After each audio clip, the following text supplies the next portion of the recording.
A year ago, we began to talk to children and we asked them about what their dreams and their ambitions were in the 90s.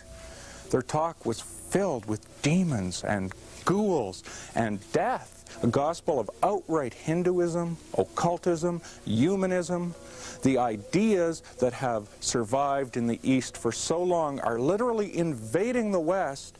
I guess if there's a logical place to begin, a place where children are easily influenced in the early years, we should take a look in the beginning at the cartoons they watch.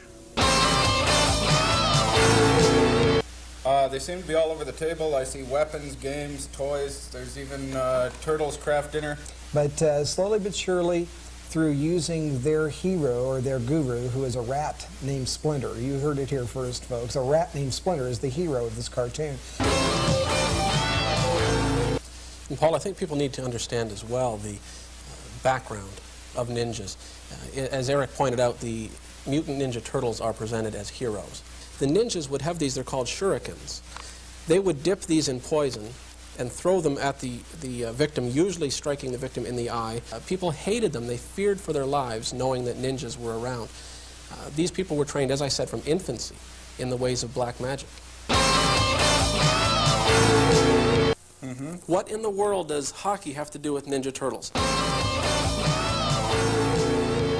Speaking of heroes and idols, we have Vanilla Ice, probably one of the most, well, at least one of the wealthiest. I was going to say the most talented, but talented at making money anyway. What's the problem with this guy? Well, this is just a game, as you pointed out.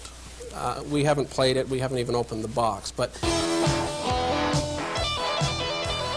Fun Fruits, which are a candy type of thing, shaped like rock instruments. Rock and roll shapes, they call it. As you know, as maybe the folks should be told, I was a rock musician for almost 20 years of my life. I was a record producer and recording engineer in the secular world. I was a bona fide drug addict. I was involved in the New Age movement before it's called the New Age. I have been there. When I talk about rock music, I know the effects it had on my life. I mean, let's face it, they're probably not going to come out with a Metallica suicide kit for disgruntled teens. You probably won't see one of those. Now, before we go any further, I do want to point out, you may have noticed that some of the cartoons we're considering are not popular on Saturday mornings anymore. He-Man, for example, is not what he used to be.